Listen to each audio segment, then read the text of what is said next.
ler a paginazinha do livro Palavras de Vida Eterna, de Emmanuel, psicografada por Chico Xavier, no rumo do amanhã. Pois que aproveitaria ao homem ganhar todo o mundo e perder a sua alma? Jesus, no Evangelho de Marcos, capítulo 8, versículo 36. Lembra-te de viver conquistando a glória eterna do Espírito. Diariamente retiram-se da terra criaturas cujo passo se imobiliza nos angustiosos tormentos da frustração. Estendem os braços para o ouro que amontoaram. Contudo, esse ouro apenas lhe assegura o mausoléu em que se lhes guardam as cinzas. Alongam a lembrança para o nome em que se ilustraram nos eventos humanos. Todavia, quase sempre a fulguração pessoal de que se viram objeto apenas lhes acorda o coração para a dor do arrependimento tardio. Contemplam o campo de luta em que desenvolveram transitório domínio, mas não enxergam senão a poeira da desilusão que lhes soterra os sonhos mortos. Sim, em verdade, passaram no mundo em carros de triunfo na política, na fortuna, na ciência, na religião, no poder. No entanto, incapazes do verdadeiro serviço aos semelhantes, enganaram tão somente a si próprios no culto ao egoísmo e ao orgulho, à intemperança e à vaidade que lhes devastaram a vida. E despertaram além da morte, sem recolher-lhe a renovadora luz. Recorda os que padecem na derrota de si mesmos, depois de se acreditarem vencedores, dos que choram as horas perdidas e procuram, enquanto é hoje, enriquecer o próprio espírito para o amanhã que te aguarda, porque, consoante o ensino do Senhor, nada vale reter por fora o esplendor de todos os impérios do mundo, conservando a treva por dentro do coração. Graças a Deus. E eis-nos aqui, Senhor Jesus, procurando a Tua companhia generosa, para que nós possamos nos envolver nessa energia de paz e de amor. Ajuda-nos, Senhor, a compreendermos os Teus desígnios, mas, acima de tudo, que nós possamos exercitá-lo, assim como Tu nos ensinaste. Envolve-nos, Senhor, nos dando o ânimo, a força e a coragem para vencermos as nossas inferioridades e triunfar sobre nós mesmos. Ajuda-nos a libertarmos-nos do egoísmo, do orgulho e da vaidade, para que não tenhamos que sofrer depois que deixarmos a veste carnal. E no dia de hoje, Senhor, peço-te que envolvam o nosso Otávio nas vibrações de amor e de paz, para que ele tenha a intuição e a inspiração para nos trazer o estudo do Teu Evangelho. Envolva-o, Senhor, hoje e sempre. Abençoa nossa Francisca, que nos trará a leitura e o comentário do livro Fonte Viva, que ela também esteja inspirada e intuída por Ti, para fazer o estudo, para que nós compreendamos e absorvamos tudo isso. E assim, Senhor, gratos por tudo, te pedimos que seja em Teu nome, em nome de Maria, em nome de toda a direção espiritual da Casa do Caminho, e acima de tudo e sempre, em nome de Deus, nosso Pai, que, encerrando essa prece, possamos dar início à nossa reunião do estudo do Evangelho na tarde de hoje. Que assim seja, graças a Deus.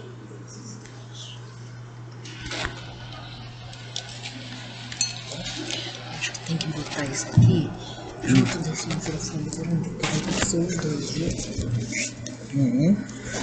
Agora é questão. Talvez se puder, mas você não precisa pegar. Ah, isso. Pronto. Oi, alô? Falando ali? Como é que tá? Tá ligado? Oi? Não. Boa tarde a todos. Que a gente possa ter uma tarde de paz, né? Tranquilidade. E agradecer a essa casa pelo amparo que todos nós recebemos, né? E que a gente possa aqui, na tarde de hoje, falar do capítulo 27, as qualidades da prece. São 4 itens, é do item 18 ao 21, né? E dentro desses itens, cada um fala, os espíritos falam determinadas situações, né? Uma em questão, que é o item 19, falando das crenças, né, que creem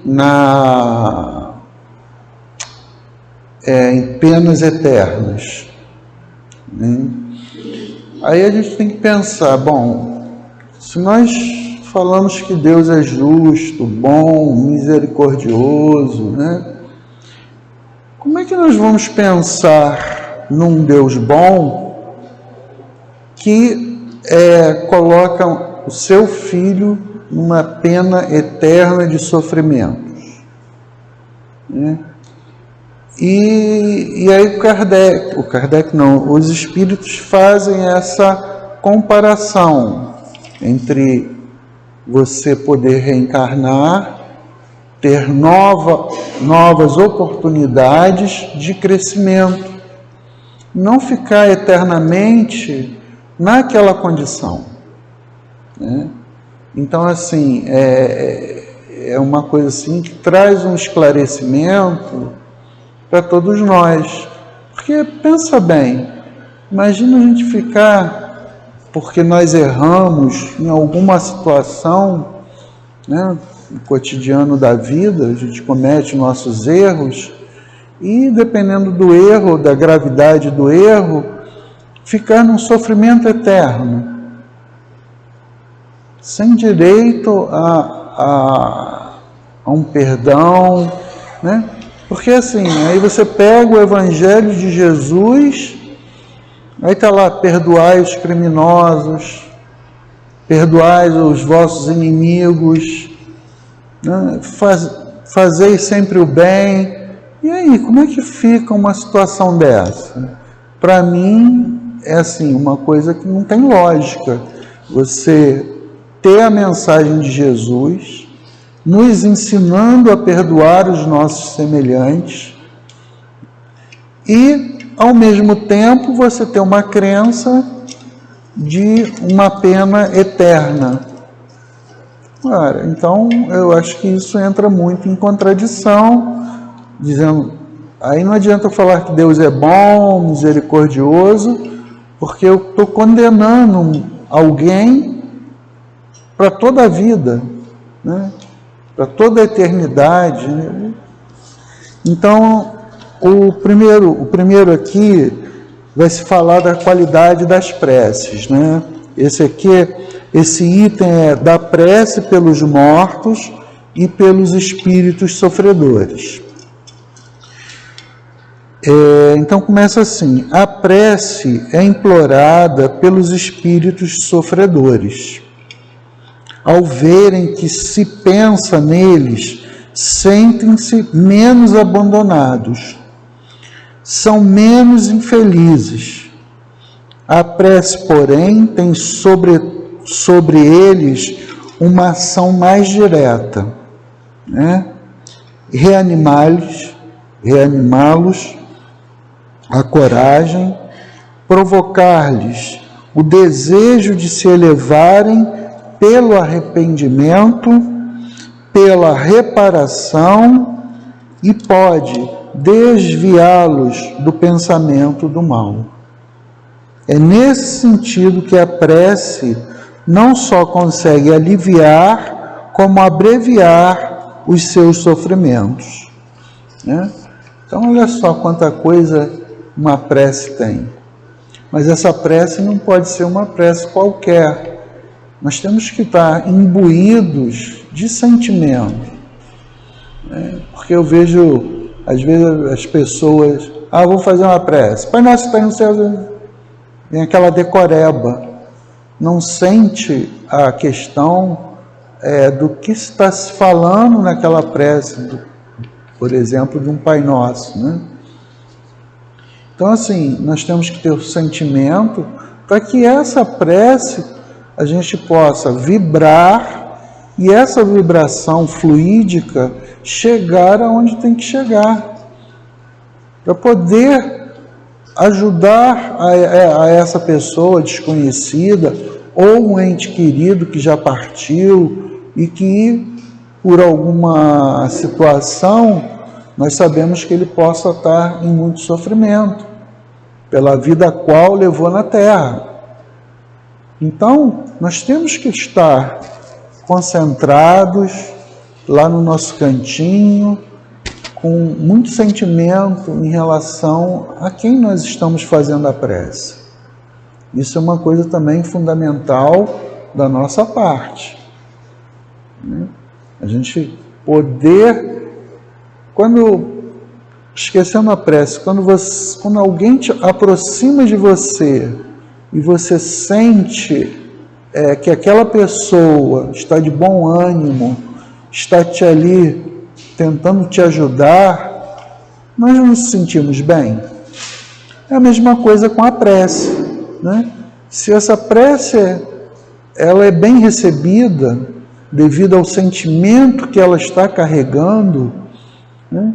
Então a pessoa se sente acolhida, como nós aqui. Eu estou com uma dificuldade aqui, aí vem um de vocês, me acolhe, daqui a pouco eu estou bem, vou acolher o outro. É uma corrente, né? E através da prece nós conseguimos fazer essas ligações. Me veio agora aquela questão do André Luiz, né, que ele estava lá no... Não, estava no Brau não, que ele já estava...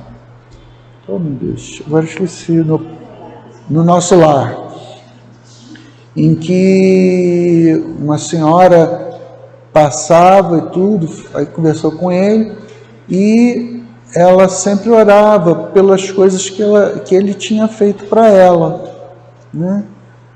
Então, assim, ele não sabia quem era, mas ele se sentia bem, e acabou se encontrando com ela, né? Então, para ver como as coisas chegam, né? E aí,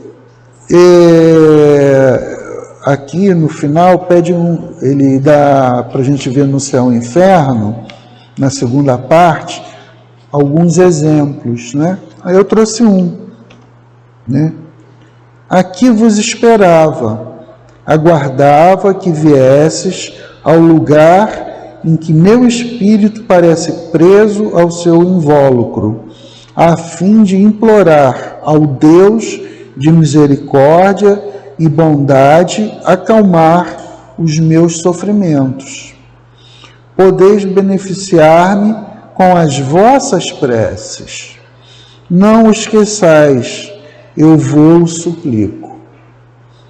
Vejo quanto a minha vida foi contrária ao que deveria ser. Vejo as faltas cometidas. Fui no mundo um ser inútil, não fiz uso algum proveitoso das minhas faculdades, né? Então você veja aqui, podeis beneficiar-me com as vossas preces, não esqueçais, eu vou-lo suplico, né?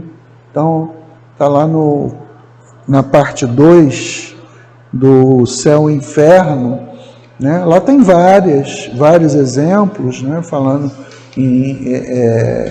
os espíritos se manifestaram, né? E dizendo que necessitavam dessas preces, que isso trazia um alívio muito grande para eles, né? Então, assim, a gente começar a refletir melhor sobre a ação fluídica que a prece tem sobre todos nós. Porque assim, é algo que nós não vemos, né? Você está ali, se concentra, mas existem coisas que nós ainda não são palpáveis para nós, mas que existem, né? Você, por exemplo, vai tirar um raio-x. Alguém vê o raio-x? Mas consegue bater e você ter um diagnóstico. É algo tão mínimo, né? Não vou dizer que seja quintessenciado como em outros mundos aí, né? Que não sei, não dá para eu fazer essa comparação. Mas é algo que a gente não vê, mas que se reflete uma imagem e te traz um diagnóstico de uma doença ou não, né? Então você tem vários tratamentos nessas áreas, né? Então assim, essa parte é uma parte fluídica, né? E os nossos pensamentos também são da mesma forma. Então assim, quando a gente vai fazer um eletrocefalograma, é medido as nossas ondas ali, é registrado lá, né? Tem aqueles batimento cardíaco, tudo são o quê? São os impulsos elétricos que nós temos, né? Que nós não vemos, né? A não ser que seja um espírito vidente que possa ver alguma coisa, mas fora isso, então assim, pela nossa experiência, se nós olharmos, eu gosto de olhar assim muito as coisas práticas, as coisas que existem hoje, né? Então existe uma série de situações que nós não estamos vendo e nós utilizamos. O celular, por exemplo, alguém vê as ondas chegarem aqui, né? Imagina, a gente liga daqui para o Japão e chega um sinal lá. Só que o sinal da prece somos nós que produzimos esse sinal para chegar a um determinado local que nós não vemos, mas a gente pode fazer certas comparações para entender que existem coisas que nós não vemos, mas existem, né? Eu gosto de trazer assim uma coisa mais prática para a gente poder fazer, realmente, né? A gente consegue ter tanta tecnologia, né, que a gente não vê, a internet está aqui, está sendo transmitido, né? Então assim, são coisas que a gente não vê, mas existem. E o homem tem conhecimento e sabe fazer uso dela, né, a ciência.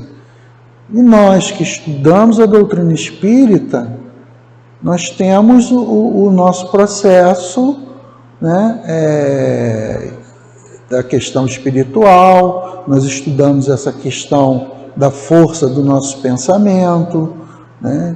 Quando a gente se concentra em querer ficar bem, às vezes estamos doentes, não, vou ficar bem, vou me tratar, eu vou ser amparado pela espiritualidade. Então toda uma crença, e as pessoas ao seu redor te acolhendo, te dando forças, né? É isso que a prece vem trazer para todos nós. Você pode estar lá na sua casa, mas está fazendo uma prece para mim, uma prece para uma pessoa que está no Japão, para alguém que já desencarnou, e se você está fazendo verdadeiramente com sentimento, essa prece vai chegar e vai levar um alívio àquela pessoa a qual você está desejando bem. Então a gente ter essa clareza que existe algo que nós não vemos, mas que está presente em todos nós.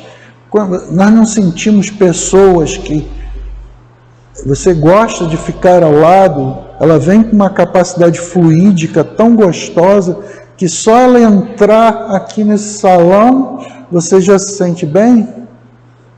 Não é? É um magnetismo tão grande de certas pessoas que é tão gostoso, né? Você tá. E tem outras pessoas que têm um magnetismo muito para baixo, que quando você olha dá vontade de sair correndo. Não é? Você tem os dois lados, né? Então, eu estou trazendo isso para a gente entender que existe essa parte magnética, essas ondas eletromagnéticas, que nós transmitimos através do nosso pensamento. Então, isso é de uma importância muito grande, da gente ter esse conhecimento, saber que vai chegar. Aí fala assim, mas fizemos prece para fulano de tal e ela não ficou boa. Mas nós não sabemos o processo ao qual aquela pessoa tem que passar.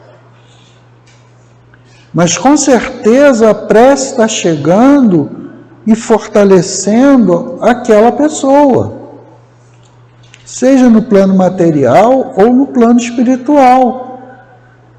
Entende? Então, assim, e muitas das vezes a resposta não é o que nós gostaríamos, né? Então, é aquela questão, eu sou pai, quantas coisas eu inibi do meu filho? Não, isso aqui você não pode fazer, né? Aí tinha aquela bronca toda dele comigo, não dá. A mesma coisa é Deus. Tem coisas que nós achamos que vão ser boas para nós, que na realidade o futuro ali na frente não seria o melhor. Por exemplo, ganhar na Mega Sena. Será que eu estou preparado para ganhar milhões? Será que eu vou continuar sendo o mesmo Otávio? Né?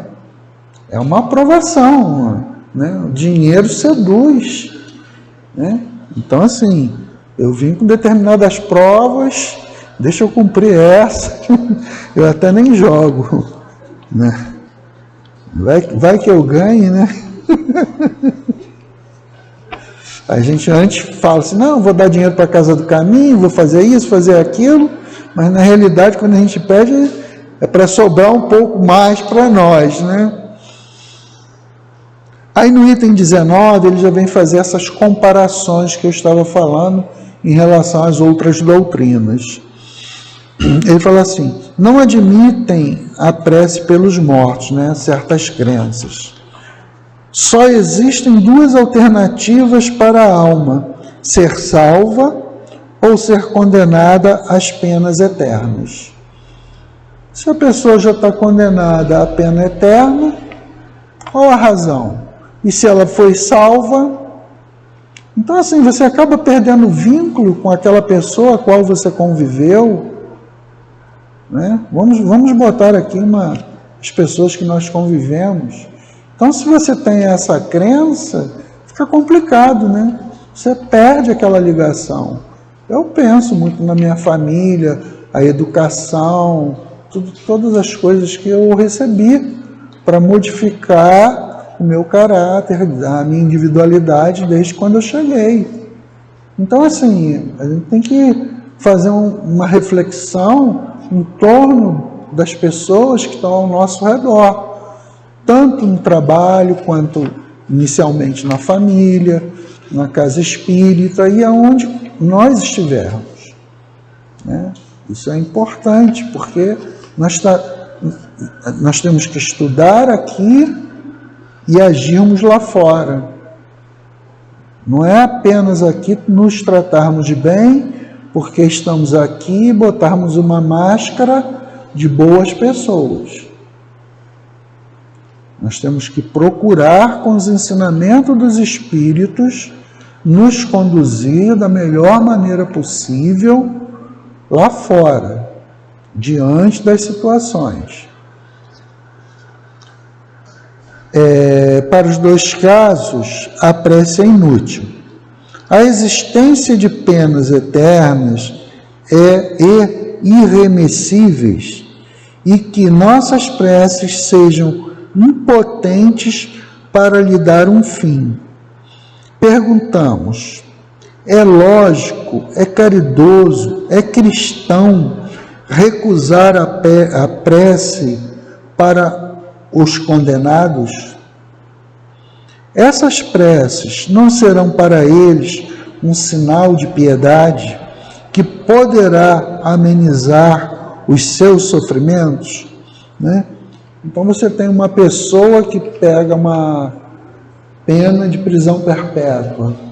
Será que as nossas preces não podem dar forças a ele, né, a essa pessoa, a sair dessa condição, a começar a ter melhores pensamentos, serem envolvidos por uma ação fluídica para o caminho do bem?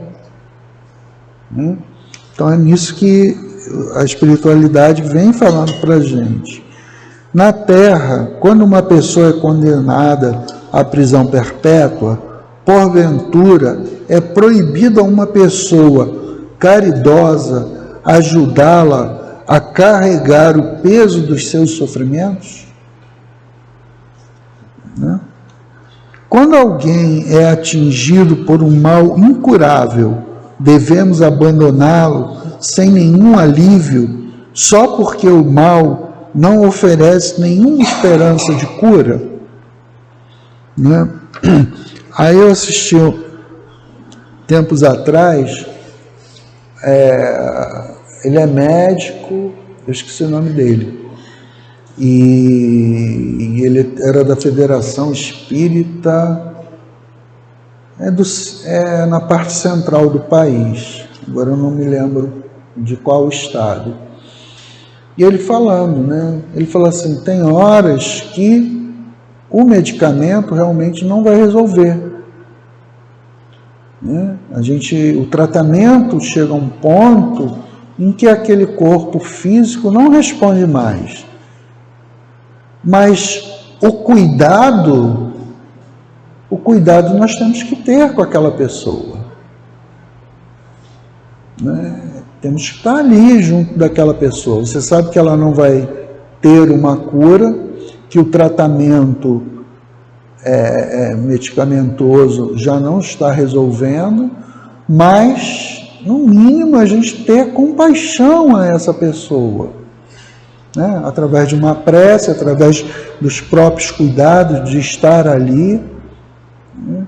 Quer dizer, são reflexões que nós temos que fazer. Então, a prece, às vezes, pode ser alguém que esteja distante de mim, mas que eu, pelo menos, possa fazer uma prece para fortalecê-la a passar pelas suas dificuldades.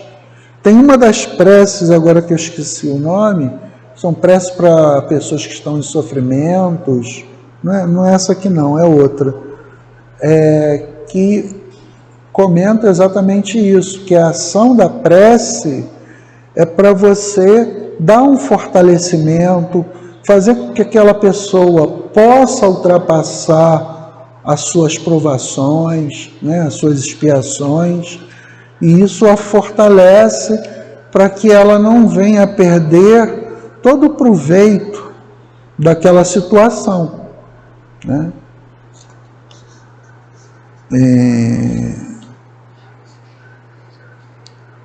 Entre esses condenados pode estar um amigo, talvez um pai, uma mãe ou um filho.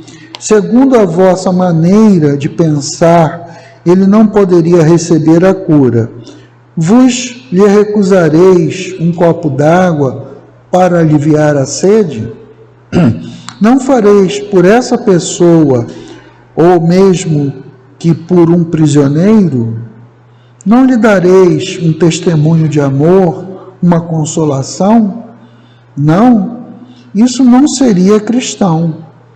Uma crença que resseca o coração não pode se aliar com a de um Deus que põe no primeiro lugar os deveres ao amor ao próximo, né?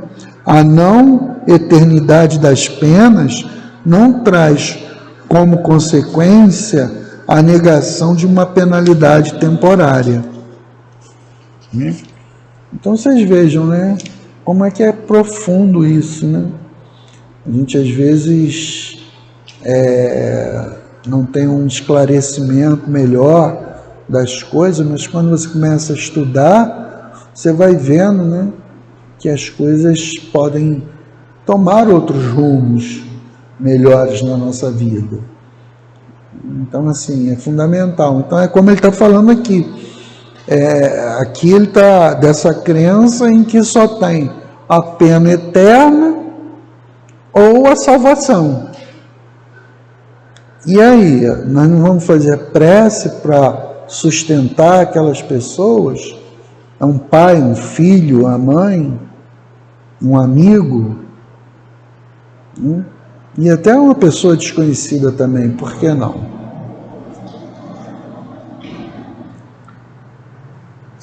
Ora, negar nesse caso a eficácia da prece seria negar a eficácia da consolação, do encorajamento e dos bons conselhos.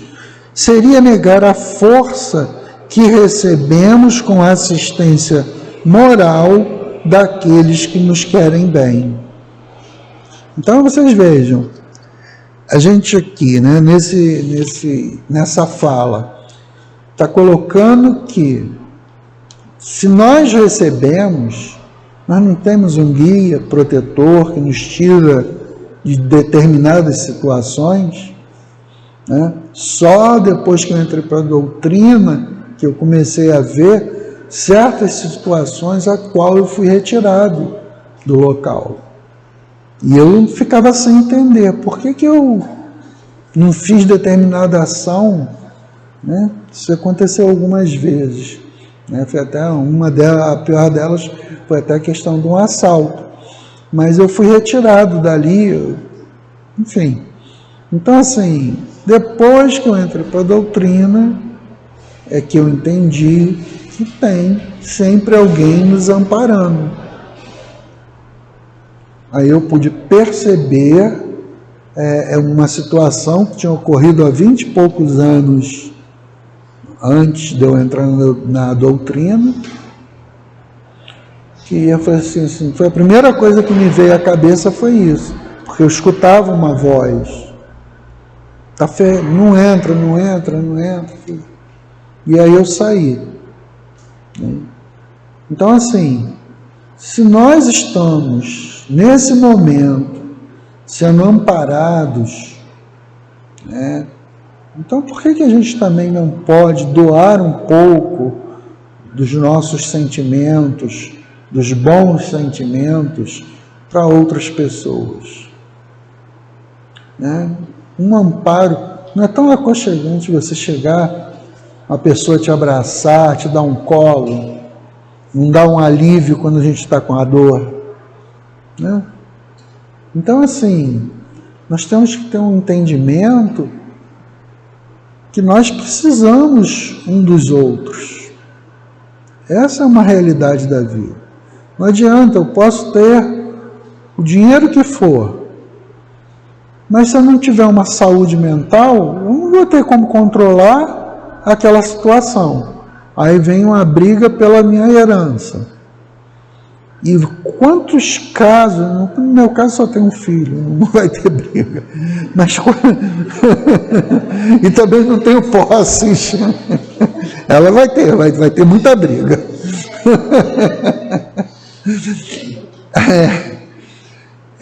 Mas quantas pessoas que são desamparadas, né? E que os filhos chegam ali só para pegar o dinheiro, né? Então, assim, a gente refletir que vai ter um momento da nossa vida que nós vamos precisar de alguém que nos ampare, independente da parte financeira ou não, mas que esteja cuidando da gente, né? A idade chega, os problemas vão aparecendo, né? Então, assim, a gente tem que ter clareza, a vida é isso. Vão ter determinados momentos da vida que vão ter lá os percalços que nós temos que passar, mas que a gente possa passar com resignação diante das nossas provas. Então, assim, a gente tem que estar ali nos ajudando uns aos outros. Eu me sinto muito acolhido aqui dentro, foi um dos motivos pelo qual eu permaneci na casa quando eu vim para cá, pelo acolhimento, né? Chegava aqui, pessoa que eu nem conhecia vinha, me abraçava, me beijava, né? Então, não sei por que vocês estão olhando para Dias. Então, assim, você se sente bem, você se sente confortável. Então, quando a gente faz as preces, para quem nós estamos fazendo, essa pessoa também se sente acariciada. Não fisicamente, mas energeticamente. Então, é uma importância da gente demonstrar o nosso carinho, o que nós temos de melhor. E é um treinamento para nós. Entendeu? De nós podermos chegar a espírito puro, é a lei do progresso. Hoje nós estamos lá nos altos e baixos, é uma realidade. Mas hoje eu estou mais mantendo um pouco mais para cima do que indo lá para baixo. É um aprendizado, a gente vai andando, vai caminhando, é um processo. Nós não mudamos as coisas de uma hora para outra, né? Mas depende da nossa força de vontade, de querer alcançar um objetivo maior. A gente fala muito em ser feliz, mas não damos um passo para a felicidade, as coisas não vão cair do céu. Vai depender da gente. É igual você ir no médico ou no psicólogo, qualquer que seja, e ele chegar lá, falar determinadas situações, vocês não podem comer açúcar, você não pode isso, não pode aquilo. E eu saio dali e continuo fazendo a mesma coisa. Aí depois eu critico o profissional. Ou eu vou numa psicóloga e ela dá as orientações, olha, as tuas dificuldades estão se apresentando aqui nesse campo. Você tem que fazer alguma coisa para você modificar isso. Ela não vai dizer o que você tem que fazer, ela te mostra, te encaminha para você tomar a sua decisão. Então, assim, depende de nós querermos ser ajudados também. Aí eu já vou para o item 20. Outros se baseiam em uma razão mais enganosa, a imutabilidade dos desígnios divinos. Quer dizer, ele está falando aqui no sentido de que as coisas já estão pré-estabelecidas. Se estão pré-estabelecidas por Deus, para que eu vou orar pelo outro? Já está pré-estabelecido, cada um tem o seu caminho, você tem que passar por determinada situação. Não adianta a minha pressa, as coisas vão acontecer de acordo com o que Deus quer, pronto. É isso que ele está querendo aqui vir alertar a todos nós. Deus, dizem eles, não pode mudar as suas decisões a pedido das criaturas. Se assim não fosse, nada seria estável no mundo. Então, assim, se a pessoa está passando por uma dificuldade, nós fazemos um pedido, e aí Deus nos atende, aí há uma mudança. Então, quer dizer, tudo vai ficar mudando o tempo todo. Né? É nisso que ele está se baseando, né? E aí ele continua aqui. Cadê? 20. Nada seria estável no mundo. O homem, portanto, não pode fazer nenhum pedido a Deus, só lhe resta submeter-se a Ele e adorá-lo. Quer dizer, se já está tudo pré-definido, a gente adora a Deus e entrega tudo na mão de Deus. Está aí, eu não preciso fazer prece para ninguém. Por quê? Quer dizer, isso é diante dessa interpretação dessas pessoas que têm essa crença, tá? A da doutrina é diferente.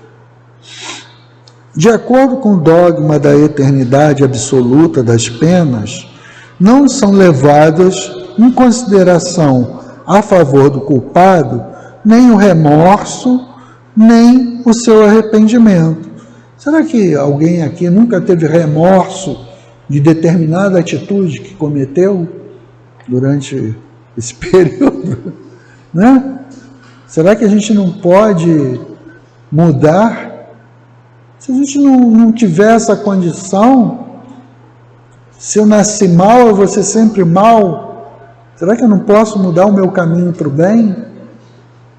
Ou se eu nasci no bem, vou regredir para o mal?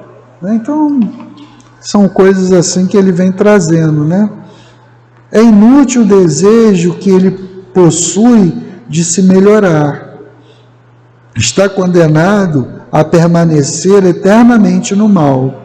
No entanto, se for condenado a uma pena com um tempo determinado, ao final desse tempo a pena terminará.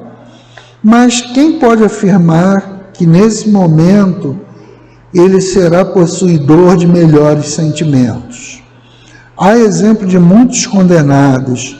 Ele não será tão mal ao sair da prisão quanto era antes, né? Então ele faz duas indagações: a pessoa mudou ou não para poder ser libertado. Então, no primeiro caso, seria manter na dor do castigo um homem que se volta para o bem. Quer dizer, a pessoa está lá cumprindo sua pena, mas as nossas preces ajudaram aquela pessoa a mudar o seu pensamento. Então, ele teria condições de sair e começar a reconstruir uma nova vida.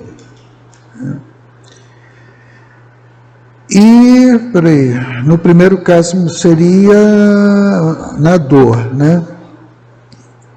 No segundo, beneficiar aquele que permanece culpado. A lei de Deus é mais previdente que a lei dos homens, sempre justa e misericordiosa. Não fixa nenhuma duração para a pena, seja ela qual for. Porque se a gente não der oportunidade, fica difícil. Nós nunca vamos conseguir mudar. Aí a sociedade fala tanto, né, na questão da pessoa termina sua pena, está preso, sai, né, e aí ele já cumpriu, né, pelas leis humanas, ele já cumpriu. Aí você chega aqui fora, ninguém dá condições dele trabalhar e se sustentar, ninguém dá essa oportunidade. Ninguém não, mas a grande maioria não dá essa oportunidade, porque tem pessoas que empregam, né? Então, assim, se a grande maioria não tem opção, não tem oportunidade, o que ocorre? Ele acaba retornando para a situação anterior, né? É claro que são situações difíceis, né? Mas que isso tem que ser trazido trazido à nossa reflexão, né? Por exemplo, esses garotos, eu canso de falar isso, que se condenam muito aí, esses jovens com 13, 14 anos, né, com armas. Como é que isso chegou lá? Que condições esses jovens estão vivendo, né? Então, assim, você tem um esquema tão bem elaborado aí de maldades que você pega e acaba desviando uma criança lá desde pequenininho, já vai aliciando ela, e ela vai chegar a uma certa idade e acaba. Você não tem a questão de uma segurança pública, você não tem um projeto adequado de governo para a sociedade, você não tem uma escola que tem uma capacidade boa para que os mais desfavorecidos financeiramente consigam alcançar, né, uma faculdade. Então tem uma série de fatores. Enquanto estava tudo isso lá em cima da comunidade, né, da favela, como nós falamos anteriormente, estava tudo bem. Aí começou a descer, aí começaram a fechar as ruas e a pessoa se sentir protegida, mas só que agora desceu demais e fazem assalto tudo que é lugar, uma série de situações. Quer dizer, isso o que é? É a falta de cuidado que se tem. A própria população mais esclarecida não entende que essas coisas tem que haver uma mudança significativa dentro da sociedade. Eu particularmente, eu vejo assim uma mudança, né, que está se falando muito na questão da mudança do mundo, né, para a regeneração. Eu começo a olhar, é tanta guerra, tanta maldade que você vê. Eu particularmente me excluo assim desse grupo. Aí eu começo a pensar, poxa, será que eu vou entrar mesmo na regeneração, apesar dos meus defeitos, mas que não são tão graves quanto esses que estão aí provocando guerra? Já está lá o Hezbollah querendo entrar em guerra com Israel, aí tem outro, tem lá na Rússia, nossa. E nós temos aqui a nossa guerra social, que está aí no meio das ruas, um estado tão bonito igual o nosso, né? E a gente vive no medo, e a gente vive, por exemplo, eu de vez em quando eu vou lá em Copacabana, você chega lá, tem policial dando cabeçada, aí você chega para cá, onde eu vivo, não é assim. Entendeu? Então, assim, nós temos que cuidar de nós, de todos nós. Né? Isso é uma importância muito grande, porque eu não gosto de citar não, mas há muitos anos atrás teve um político naquelas campanhas presidenciais, que aí naqueles debates, né, eram vários, não eram apenas dois. Aí o outro perguntou, não, seu planejamento de querer escola em tempo integral, da alimentação, da isso, eu acho muito bonito, né? Mas isso é um custo muito elevado. Aí esse outro candidato respondeu para ele assim, isso não é custo nenhum, isso é investimento numa sociedade melhor. Você está dando oportunidade que a sociedade evolua, né? Entendeu? Ele já até desencarnou, né? Então, assim, é o que nós vemos hoje aqui. Ele conseguiu implementar aqui no Rio de Janeiro, escola em tempo integral, que eu vi mães falando sobre isso, muitas mães.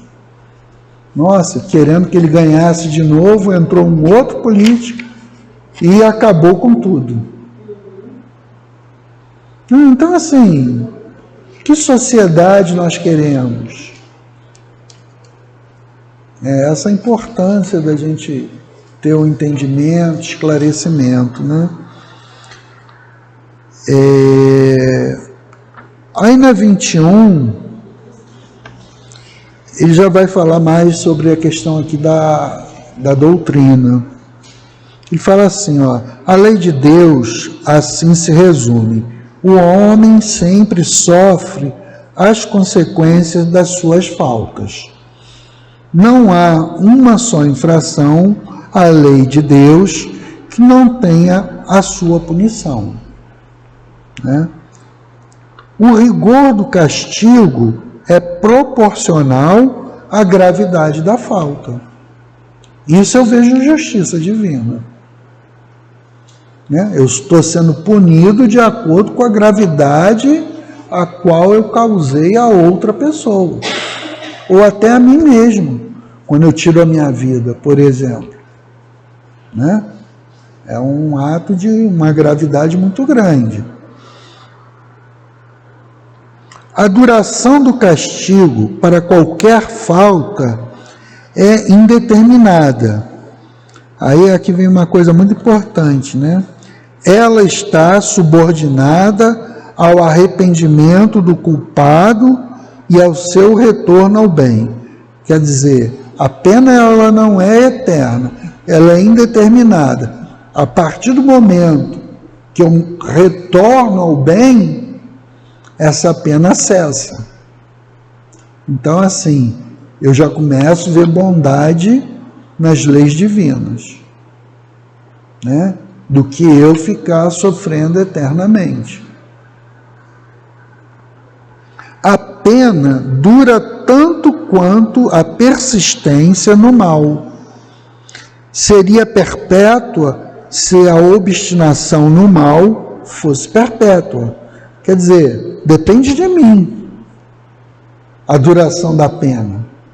Eu vou continuar persistindo ali no mal? Então a pena continua. Não estou querendo sair dessa condição.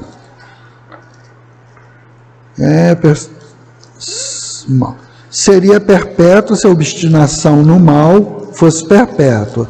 E de curta duração se o arrependimento for rápido. É mais lógico, né?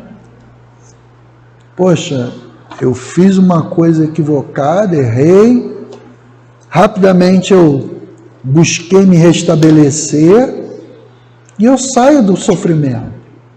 Eu tenho que caminhar, tenho que progredir.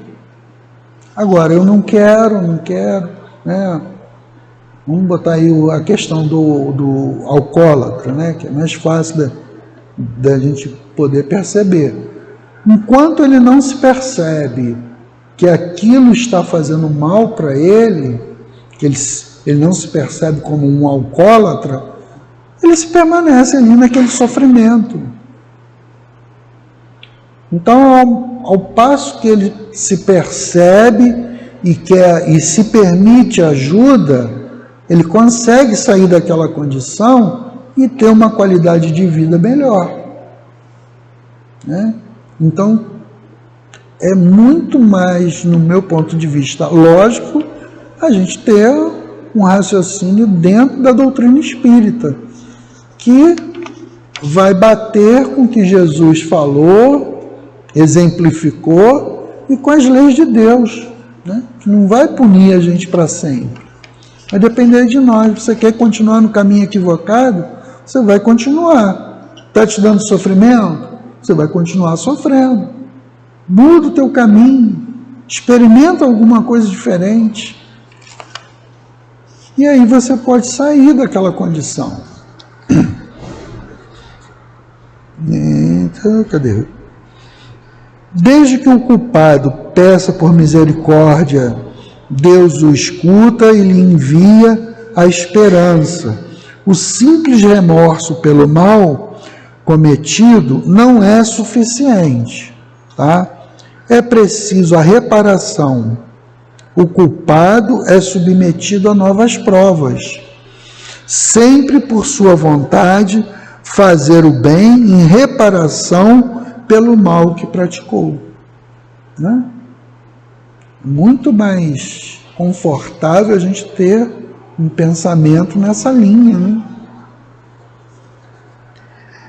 O homem é assim. Pode abreviar o seu suplício ou prolongá-lo indefinidamente. Sua felicidade ou sua desgraça depende da sua vontade de fazer o bem. Lei imutável e de acordo com a bondade e a justiça de Deus.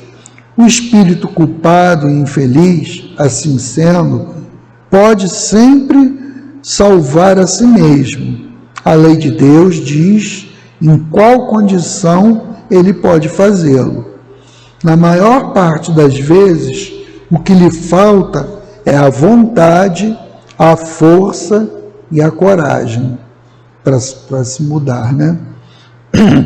Por intermédio das nossas preces, lhe inspiramos essa vontade. Nós os sustentamos e o encorajamos. E, por nossos conselhos, nós damos as luzes que lhe faltam, em vez de solicitar a Deus que anule a sua lei.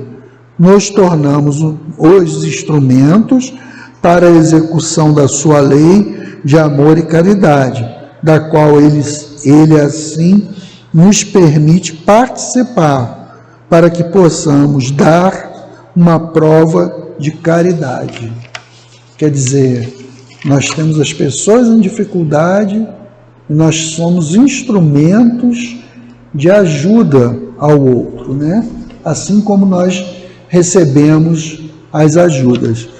E aí ele dá um direcionamento para o céu e o inferno, né? Na primeira parte, aí ele pega lá capítulo 4, 7, 8, que ele vem dando uns exemplos, né? Da doutrina, que é o Código da Vida Futura, o Código Penal da Vida Futura. Sua lei, o que respeita ao futuro da alma, pode resumir-se nos seguintes pontos. Né? Isso aqui ele está falando da doutrina espírita. A alma ou o espírito sofre na vida espiritual as consequências de todas as imperfeições que não conseguiu corrigir na vida corporal. O seu estado feliz ou desgraçado é inerente ao grau de pureza ou impureza dele.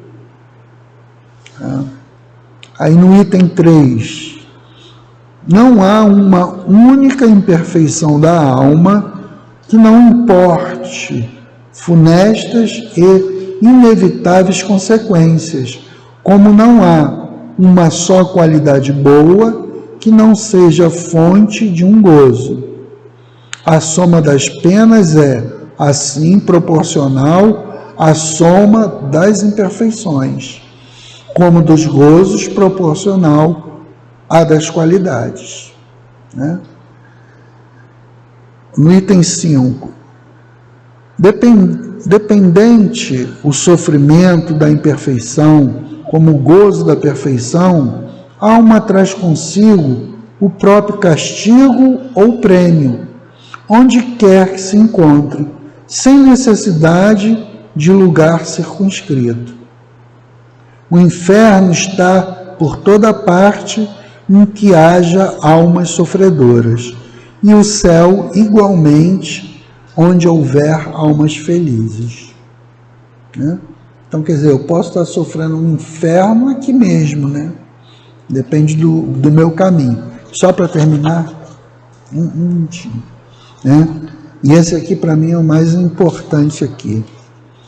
O bem e o mal que fazemos decorre das qualidades que possuímos.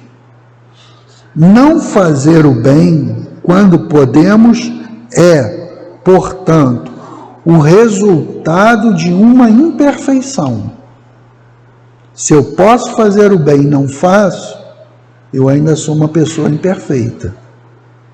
Se toda imperfeição é fonte de sofrimento, quer dizer, eu estou ali e não posso aliviar a dor do outro, isso é uma fonte de sofrimento. Eu só não estou criando mal, mas não estou fazendo o bem. Né? Ser de toda imperfeição é fonte de sofrimento. O espírito deve sofrer não somente pelo mal que fez, como o bem que deixou de fazer na vida terrestre. Né? Então, assim, a profundidade disso, né? Não é só eu chegar ali e roubar uma coisa de alguém, fazer alguma coisa. Não, deixar de fazer o bem já é fazer o mal. Tá? Agradeço a todos, que a gente possa sair daqui mais tranquilo, reflexivo, diante do que a espiritualidade trouxe para todos nós. Tá? Uma boa tarde para todo mundo, que Deus nos conduza a nossos lares.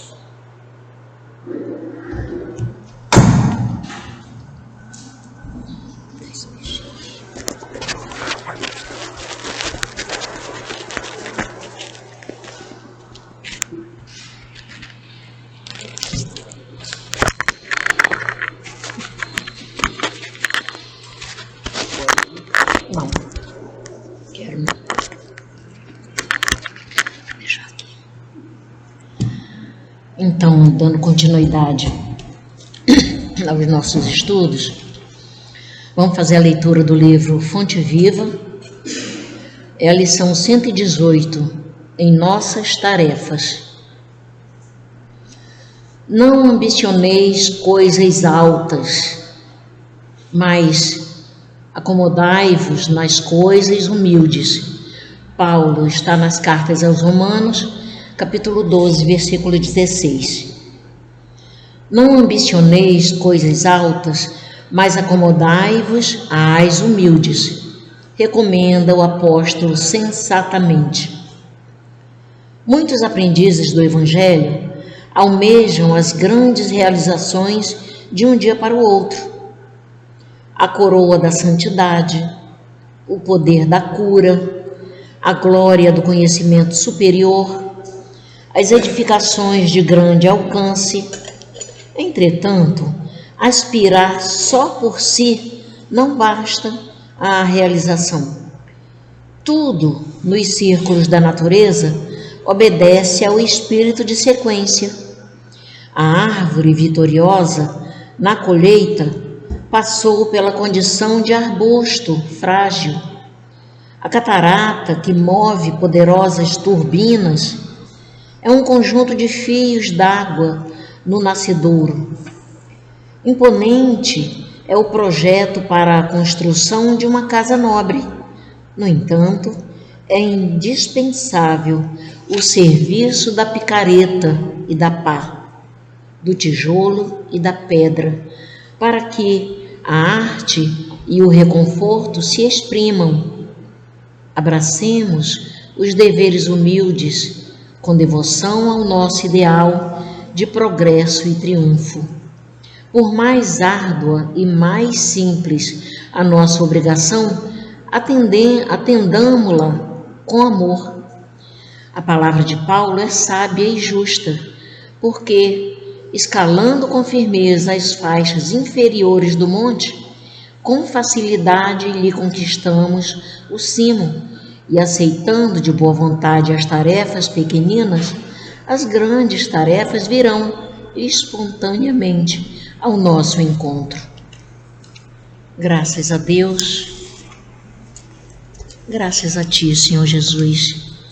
Então agora vamos para o nosso momento do passe, que os médiuns se posicionem e que tenhamos o pensamento em Jesus, nos amigos espirituais que aqui estão, porque eles estão se debruçando sobre cada um de vós. Então, pensemos, acreditemos, ajudemos os amigos espirituais a nos ajudar. Deus, nosso Pai, Jesus, nosso divino médico, queridos amigos espirituais, rogamos as vossas bênçãos de amor, de paz, de equilíbrio e de cura para todos nós que aqui estamos. Que os bondosos amigos espirituais encontrem em nós as disposições para o bem. Que seja em seu nome, Senhor Jesus, em nome dos bons espíritos que aqui estão e, acima de tudo, em nome de Deus, nosso Pai, que possamos iniciar o passe. Graças a Deus. Todos temos sonhos de empreendimentos grandiosos, seja no trabalho, seja na labuta social ou profissional. Muitos se enveredam nos estudos que podem lhe dar autoridade e sucessos no trabalho. Todos nós queremos ser reconhecidos onde trabalhamos diariamente pelo nosso empenho e boa vontade de equipe. Contudo, em uma equipe, cada um tem essa ambição. Poucas podem ser reconhecidas no seu tempo, mas conforme Emmanuel, baseado em Paulo, diz, aceitando de boa vontade as tarefas pequeninas, as grandes tarefas virão espontaneamente ao nosso encontro. Devemos lembrar, entretanto, pensando na vida futura, que é o objetivo desta vida, que as pequenas tarefas desta vida são preparatórias para outras bem maiores no campo do espírito. Entendemos que essa é a ideia essencial desta exortação de Paulo, aqui refletida por Emmanuel e por nós, com a ajuda desse espírito. Emmanuel nos ajuda, nesse tocante, a compreender com mais profundidade o problema da retribuição relativa ao nosso empenho, nas diversas searas, particularmente a cristã. Segundo esse espírito, a maior retribuição para um serviço é a graça de servir.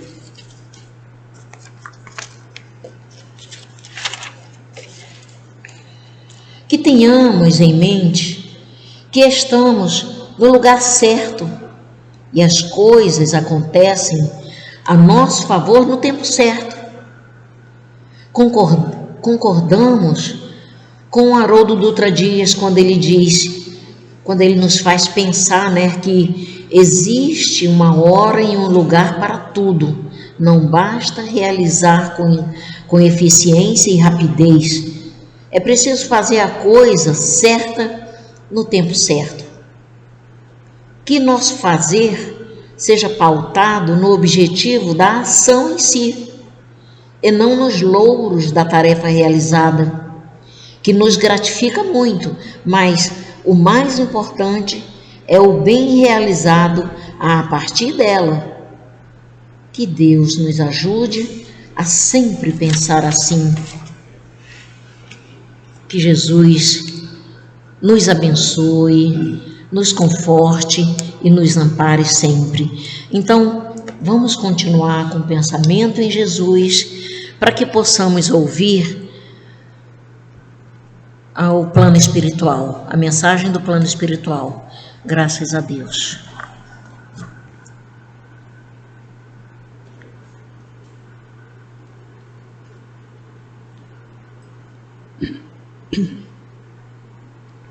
Imaginemos se não fosse a misericórdia de Deus para todos nós.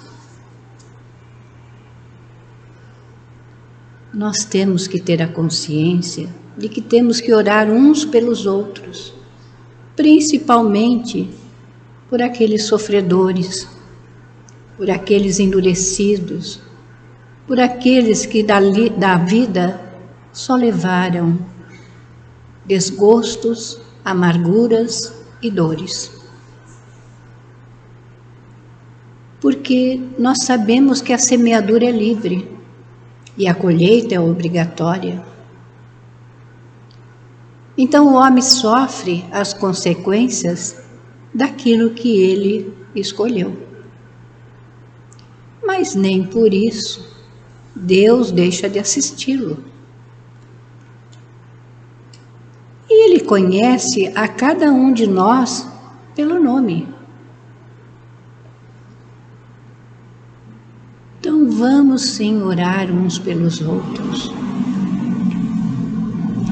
Nós estamos desejando muito que o planeta se modifique, que ele passe à regeneração, mas é a partir de cada um de nós que isso acontecerá. Muitos desejam a paz, mas andam destemperados, aflitos e não conseguem fazer essa sintonia com o Pai. Oremos pelos nossos dirigentes. Oremos por nós mesmos, porque nós também precisamos da indulgência do Pai. Vamos perdoar os agravos que cometeram conosco, assim como pedimos que o Pai nos perdoe.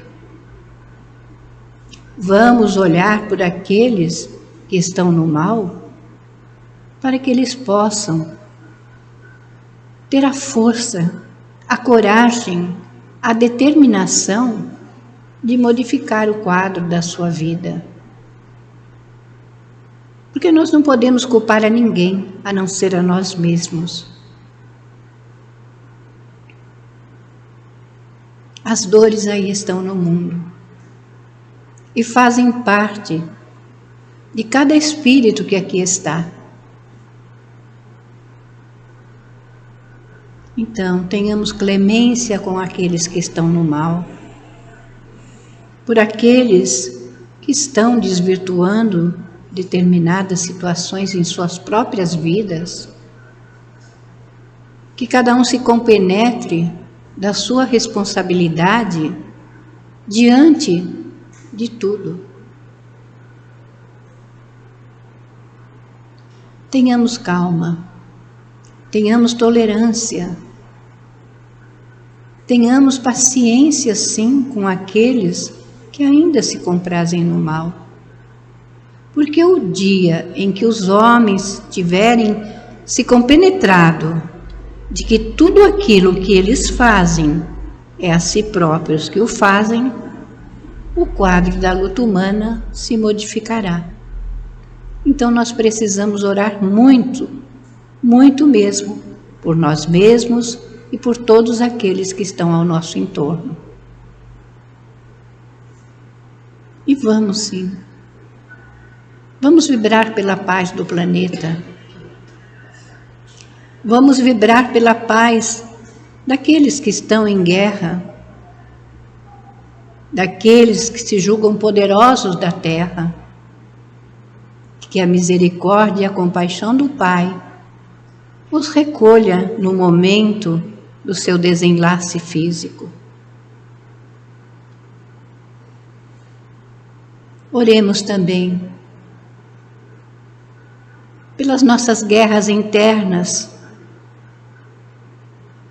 pelas famílias, por tudo, enfim, oremos. Porque a prece ela tem um poder de modificar determinadas situações. E quando vermos irmãos nossos em discussões, não fiquemos com pensamentos de julgar e criticar, mas elevemos o nosso pensamento ao Pai. Peçamos o apaziguamento dos ânimos, o equilíbrio daqueles nossos irmãos que estão em discussão. Porque quantos atos infelizes se realizam quando a pessoa está no seu grau extremo de nervoso e acaba ficando cego diante daquilo que ele está projetando para si mesmo, a dor e o arrependimento. E vamos procurar nos conhecermos, ver aquilo que se faz necessário modificar em nosso fórum íntimo, porque ninguém modifica ninguém a não ser a si mesmo. Então vamos lutar contra nós mesmos e orar pelo mundo inteiro. Despertando as consciências para o bem, para o belo e para aquilo que o Pai espera de cada um de nós. Muita paz a todos os corações na tarde de hoje. Que assim seja, graças a Deus.